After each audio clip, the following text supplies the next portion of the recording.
Oh yeah, another great new comic book day.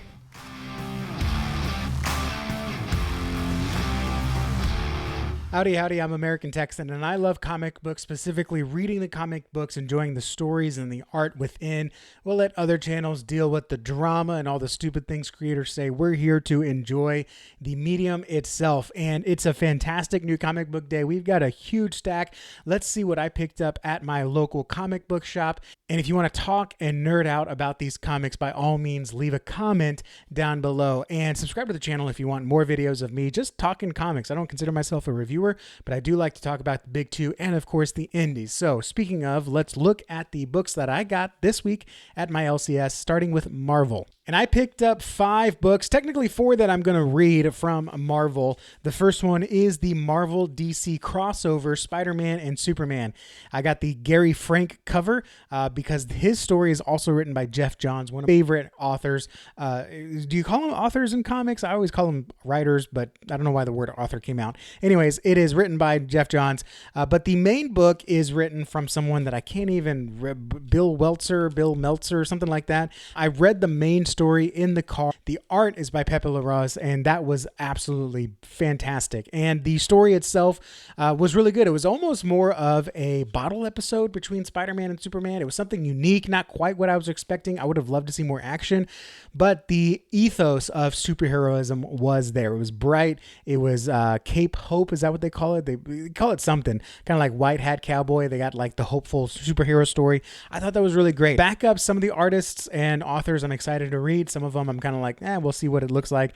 But overall, Spider-Man versus Superman so far has not disappointed. I also picked up the 1:25 ratio. The ratios are getting fewer and further between at our LCS, so I decided to go ahead and pick up the ratio here. This is the Civil War homage. I'm gonna try to flip it, but I may also use it for a channel giveaway. We're getting close to 200 subscribers. I may give it away for a channel giveaway. I still need to mail out the one from February, so I appreciate the winner, whoever that's going to be. I need to pick them like next week. I've got your stack of comics over here already picked out, so maybe I'll do it for a channel giveaway. And then also from Marvel, we've got the Sentry #2. I read the Sentry #1. I got it because Paul Jenkins is back on it, and the first one really surprised me. I thought it was really good. Almost not quite a psychological thriller, but a lot of the psychological, like, I guess maybe thriller, you're on the edge of your seat. What's going to happen? I thought it was a great return to form on that. And then we've got Hulk Smash Everything by Ryan North. I enjoyed this book probably more than anyone else. I love North's sense of scientific humor, and it just resonates so much. And again, you got to finally have the answer that I've been asking: can the Hulk survive a black hole? And the answer did not disappoint. So we've got #5. I think this closes out the series, and it's just good, dumb, golden age fun. I mean, you've got the leader smashing the Hulk with the frying pan. I loved it. And then also, speaking of Hulk, man, most good stuff from Marvel these days is Hulk or Punisher, really. We've got Infernal Hulk #6. I've been looking forward to this one because we've got the Infernal Hulk Buster. Really beautiful art. There are the books from Marvel that I'm reading. Let's check out DC. Quite a thicker stack. Well, actually, it wasn't that much of a thicker stack. I've got 6 issues from DC this week, starting with actually DC Vertigo, Peril of the Brutal Dark and Ezra Kane Mystery. This is #3, quite a lengthy title, but man, it was pretty cool. It's a nice like callback to just a classic good noir story with a little bit of a supernatural kick to it. Issue 1 was kind of pretty good. I was like, okay, let's see where this goes. Issue 2 definitely hooked me in. I'm looking forward to that one. Justice League Unlimited. I hate to say I'm cooling down on this. This is issue 18. We do have the villains coming in now, and it's called Opposites Attack. Now, I do like that little plot byline there. We've got villains coming into the Justice League Unlimited. I can see the whole testing the boundaries, testing the limits of what unlimited means, and can the villains come in. During DCKO, they had a little bit of a vision, I guess, of how bad the world can get, and they think, well, maybe I don't want it to get that bad. I don't know. Seems a little forced. We'll see how it goes, but that one's really cooled down for me. Enough to where I'm kind of like, after this, I may pull it from my pulls. Remove it from my pulls. Then we've got Absolute Wonder Woman #19. Again, absolute joy. I'm really enjoying everything that they're doing in here. Hayden Sherman is going to continue on this, and I'm super enjoying it. I know it's not everyone's cup of tea, but the Wonder Woman character, she's nailed it, and And the art here, I enjoy Hayden Sherman. I enjoy him on that book. Speaking of, I mentioned that I liked Ryan North's science-y humor, and we've got The Flash number 32. This is continuing a plot line that I am super, super intrigued by, which is what do you do when influencers are paying people to put themselves on danger to win money? Like, so Flash is so busy trying to save these kids, and they're just doing stupid, like, imagine the Tide Pod challenge cranked up to 11. That's exactly what this is. Can the superheroes save these kids? I'm really enjoying it. I'm intrigued to see where that goes. I think it's a great combination of like a good golden age superhero, just hopefulness mixed with the humanity of the dumbness of humanity. There you go. Also, I really enjoy what he did with Wally West, where he really showed off how he's a family man and he's trying to be the dad, but also be the superhero. I think that's a great story. I don't think you can pick enough fruit from that tree. Then we've got Green Lantern number 34. My LCS actually said this new Green Lantern series has really been popping off. I think it's because the young kids want Kyle Rayner. I don't know. I enjoy Kyle Rayner. He goes back and forth between Hal Jordan on my favorite Green Lantern. But we got number 34 here. He's got some Flash in there. He's made a car, right? Why hasn't a Green Lantern made a car to get around? I guess, I'm sure Hal Jordan's done that before. I know he's done jets and stuff, but what about a car? All the Green Arrow and Green Lantern buddy cop stuff that I'm thinking in my head, they always had a real car. Anyways, looking forward to that one as well. And then we've got Superman number 37, continuing the arc of Reign of the Superboys. This one, the previews on Twitter actually, or the spoilers that I saw, were a little, I don't know how to say it, a little white for my taste. And Dan Mora usually nails it for me.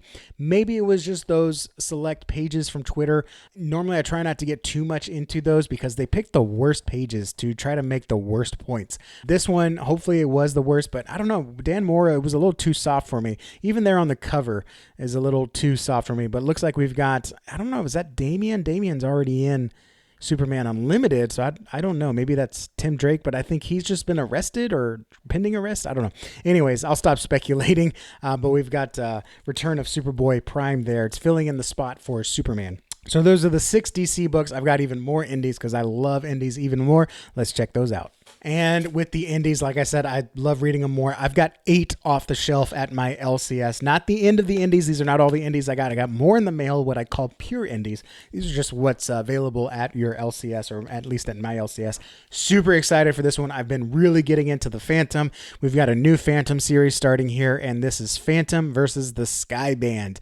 This looks awesome. I'm not sure if this is continuing because it is the same writer, Fox. This is the start of a new series, basically, and I'm super enjoying this. I don't know. It looks like maybe the Sky Bandits or Sky Plane, Sky Band, something or other is flying over the jungle. Phantom's going to protect it. I did go ahead and buy into some of the hype here just because my LCS had it on the shelf. Corpse Night, they had 3 left. I got 1, and I think they sold out here.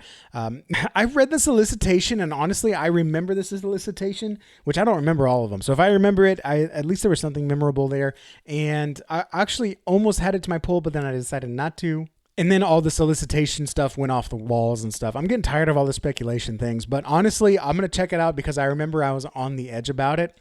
If I don't like it, I'll at least know that someone will want to take it at least at cover price because of all the speculation. So I'll check it out. I'll let you know what I think. Subscribe to the channel because I will talk about it on Monday's show.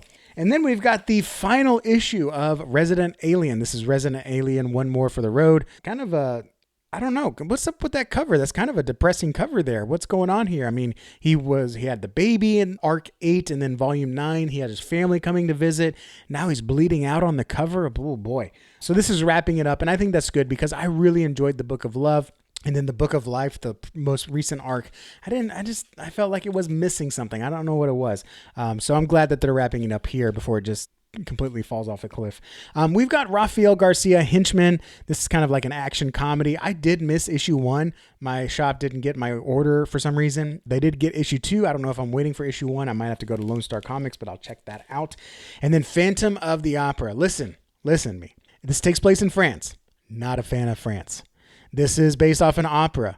I'm not a huge fan of the opera. I can appreciate it, but I'm not a fan. It's also a horror. I'm not like a huge horror guy. But let me tell you, the way these books, Tyler Boss has put this together and the way that Simmons has illustrated it, It's absolutely gorgeous. And some of the art here, this has moved me. And some of the panels, some of the horror panels have absolutely moved me in a way that no comic has ever done. And I love Hyde Street and Sisterhood. Those are great horror series. But this one, this issue, especially issue 2, I read it in the dentist office while my daughter was getting her teeth updated, whatever they do for braces. And I was like, oh my gosh. Like, I was like, you have to look at this. I showed it to my daughter. She enjoyed, what's the TV show on Netflix? The name escapes me. Stranger Things. I'm so tired, guys. It's late at night when I record these. But Stranger Things. She's super into it. So I showed her some of the panels and she was like, oh, interesting. I think she liked it more than she wanted to let on. But Phantom of the Opera, it's not quite the story. In fact, I learned in issue 2, they actually stray away from the original storyline. A main character actually dies earlier than she's supposed to. So they're doing a lot of creative liberties to make it more of a noir styled story, which is why I pulled it in the first place. It's really good. And again, I read comics for the stories, not so much for the art. But man, the art is something to behold. Phantom of the Opera, I highly recommend it. Check it out. If you're a horror fan, of course, if you're a fan of the opera. But again, I checked it out more for the noir side of it. It's really, really good. Surprisingly good. You'll see me open it up on my video review. So again, don't forget to subscribe. Then we've got capes, or as we jokingly call it in the store, capes. We've got capes. I think is number 6. Yeah, this is really enjoyable. Just again, poking fun at superheroes and all the antics that they get into. And then we've also got American Caper number 6. This one, unfortunately, has been really kind of like nosediving. So hopefully this picks up. If not, I might remove it. This might also be the last issue. I don't know. I'll have to check. And then also Savage Sword of Conan Reforged number 4. And this is just taking good classic Savage Sword stories and coloring them. They're not editing the stories. Everything is as it was as original, which I'm very thankful for, but with a layer of color on it. And they've done a really good job. So I've really enjoyed reading these.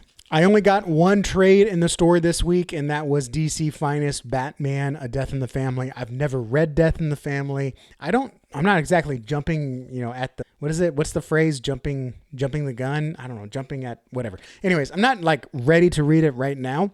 This will go in the library and in the archive, but I do have it in case I ever want to read it, or maybe they'll make it a movie and I'm like, let me read the source material. I'll have it to check out. And then on Consignment, the only thing, I didn't get to browse much of the consignments that they had, but this did catch my eye. This is Conan Universe Handbook, or the official handbook of the Conan universe. It's pretty cool. It's actually a wraparound cover, but I like that, and I wanted to check it out because it is only $5, so I went ahead and got that. And speaking of Conan, I got quite a bit of indie books in the mail, but first let me show you this cool action figure that I got, the collector's edition. I think that was the only edition. Conan Battle of the Blackstone action figure. So this was a event that they did recently with the Titan Comics run, and they went ahead and did a action figure. And I was hoping it would have like an open up that you could do. But I guess I'm gonna have to bust the seal here right now on video. Let's see. Oh no, okay, it is sleeved. Okay, it is sleeved. It's just, it raises up like this. That's what it is. So there you go. So you can see it now. So I don't have to open it right here, right now. There we go. Oh, look at that back. That back is cool too. I just love, that's a classic Conan stance. I love that. In fact, I want to commission something with me and my wife in this stance. Yeah, so this is so cool. This is a big boy action figure. You've got Conan. He's got different heads. He's got different hands. He's actionable on 7 points or something like that. He's actually so kinetic, or Toyota. I don't know what's the word. I'm not an action figure guy, but he's actually so movable that they were able to do a really good stop motion animation with this exact figure, which apparently you can't do that with a lot of figures. So I'm excited to bust this open and actually try to, do some different poses for my backgrounds and everything. So yeah, so this is a 7-inch Conan Battle of the Blackstone action figure. And this is by, if you care to know, this is by Heroic Signatures, which I think is also part of Titan, or maybe they're just a partnership, but I feel like I see their names at the same time a lot of the times. Also, that came in, not comic related specifically, but I did get 3 novels that I ordered. This is by John Delarose, who actually I started reading his fiction stuff. Look, I read for the stories. And again, John is a perfect example of, I just want to have good stories. I don't see eye to eye a lot on the things that John Delarose does, but I do appreciate the work work that he's doing to make fiction great again, make comics great again. We don't see eye to eye on a lot of comic stuff. In fact, if any one of his guys are watching this, they're probably like, why are you buying Marvel and DC? Because I like to read the stories. But on the same fact, I do like to read John's stories. I think he's a great writer. The Stars Entwined trilogy was a fantastic read, and this is him doing the same thing with Star Trek. So this is his homage or callback to great sci-fi fiction along the same lines of Star Trek. He did this trilogy here, and I'm excited to read this and check this, but this did come in. And I guess comic related, I got it on Fund My Comics. So that's where the books were crowdfunded. All right. And then on to the comics. I've got 2 books here. This is The Man with No Strings. Come on. It's a good old Western. Well, I guess it's more of a weird Western. So it's a Western, spaghetti Western style, but it's got more of the fantasy stuff baked in. Not sure exactly what all is going to be on there.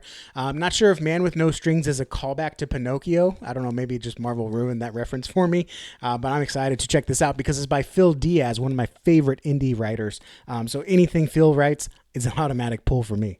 We also got this book that intrigued me a little outside. Like I said, I do like a good noir. This is a narco noir, which is like, it's based around drugs and I'm not sure recovery. But this is 2 issues. I got issue 1 and 2 on the catch up, so I'll check that out. And from the Rippaverse, I got Bloodruth number 2. So I'll check this out. People are already talking about it on the Discord. A lot of questions are raised. Bloodruth is not exactly within my wheelhouse. Number 1 was pretty good, but definitely not on the top of my Rippaverse tiers. But I went ahead and got it because I'm just trying to get everything Rippaverse to stay in tune with what's happening at the universe, because they're going to have their big crossover at the end of the year. And I'm excited for that one. So yeah, Bloodruth number 2. So there you have it. Lots of books, lots of comics coming in. I'm going to try to get some serious reading done. I'm finally caught up on the big 2, so my big 2 reviews will include all of this week's releases.